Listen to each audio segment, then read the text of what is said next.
प्रसिद्ध संतों में बरसाने में विराजमान पूज्य श्री विनोद बाबा।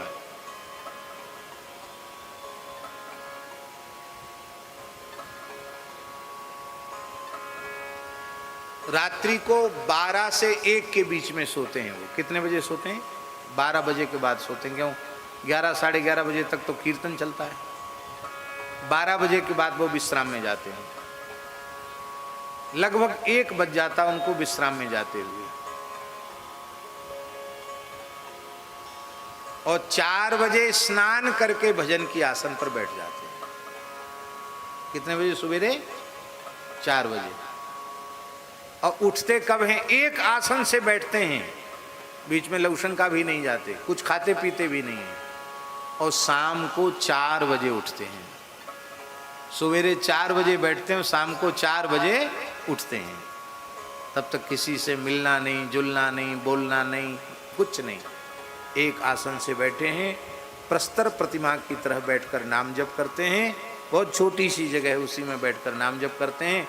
4 बजे बाहर निकलेंगे, एक बार फिर स्नान करेंगे, अब फिर प्रसाद पाएंगे, और प्रसाद पाके फिर चले जाएंगे बरसाने की परिक्रमा, बड़ी परिक्रमा जो लगभग 10 किलोमीटर की परिक्रमा करेंगे। परिक्रमा करके आवेंगे तो 8-9 बज जाएगा, फिर कीर्तन शुरू हो जाएगा महामंत्र का। फिर 11 बजे तक वही एक समय पाना है, शाम को पाके निकलते हैं। बस 24 घंटे में एक बार वही बाल भोग, वही राजभोग, वही ब्यारू।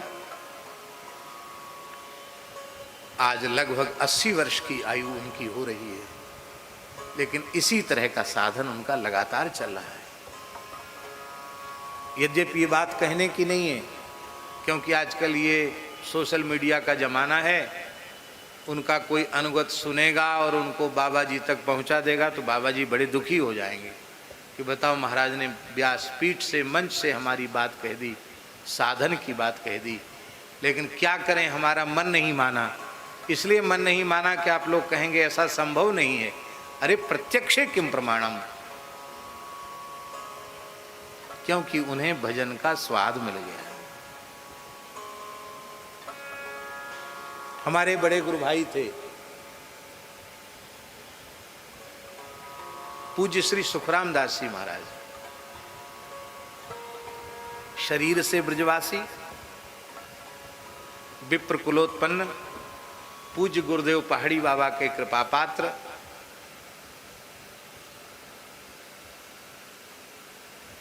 हमको तो लगता है ऐसा जीवन था कि कलयुग ने उनके हृदय को छुआ ही नहीं।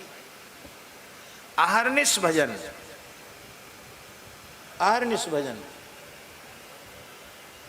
और जब अपने घर में थे, खेती करते थे, उस समय 1 लक्ष मंत्राज का जप करते थे, नाम जप नहीं, उनको मंत्राज का ही जप का अभ्यास था। 1 लक्ष नाम जप तब करते थे जब खेती करते थे, अपने शरीर से सेवा करते थे तब। और जब गृह त्याग हो गया उसके बाद तो 24 घंटे उनके हाथ में माला ही रहती थी। सोते सोते भी छाती पर माला रख के ही सोते थे। पता नहीं कितना सोते होंगे। हमसे एक बार बोले, मलुक पीठ की बात है, बोले अब बुढ़ापो है ना, बखत ऐसो आएगा, वो कहा करें महाराज, नींद चली गई है, कि कोई तकलीफ ना है, कोई तकलीफ ना है, ठीक हूं बिल्कुल, 1-8 घंटा सो लूं वही में काम है जाए। अब बताओ 1-8 घंटे में काम चलेगा किसी का? 1 घंटे सो के कोई स्वस्थ रह सकता है? और क्या वे झूठ बोलेंगे? लेकिन उन्होंने हमसे कहा 1-8 घंटे ने आंख लग जाए वही में हमारा काम है जाए।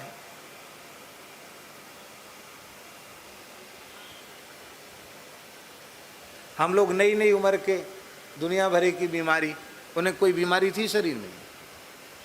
अंतिम क्षण तक कोई रोग नहीं, कोई आयुर्वेदिक, एलोपैथिक, होम्योपैथिक कोई दवाई नहीं ली उन्होंने।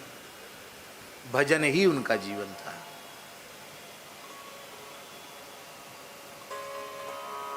इसलिए भैया हम लोग खाने के लिए जी रहे हैं, सोने के लिए जी रहे हैं, और जो भजन करने वाले होते हैं वो जीने के लिए खाते हैं, हैं? और जीवित भी इसलिए रहते हैं कि जीवस्य तत्व जिज्ञासा। जीवन भी भजन के लिए होता है, स्वाध्याय के लिए होता है, सत्संग के लिए होता है। हम लोग हमेशा शरीर को लेकर बैठे रहते हैं। अरे भाई, शरीर को लेकर कब तक बैठे रहोगे? ये शरीर सदा रहने वाला है क्या? पर निद्रया ह्रियते नक्तम, सारी रात सोने में बीत जाती है। व्यवाये न चवा, अथवा भोग में रात्रि व्यतीत हो जाती है। दिन दिवाचार थे हया, धन कमाने की अभिलाषा में दिन व्यतीत हो जाता है। धन कमाने में नहीं, धन की प्राप्ति तो प्रारब्ध के अनुसार होती है, धन कमाने की इच्छा में ए हया। दिवाचार थे हया राजन, और बचा कुचा समय कुटुंब भरने नवा। इसलिए भैया हम ये तो नहीं कहते, लेकिन भोजन कम करो और निद्रा भी कम लो, अधिक से अधिक भजन को बढ़ाओ। बढ़ाओ भजन, जितना भजन बढ़ जाएगा उतना अपने आप शरीर संसार से भाव कम हो जाएगा।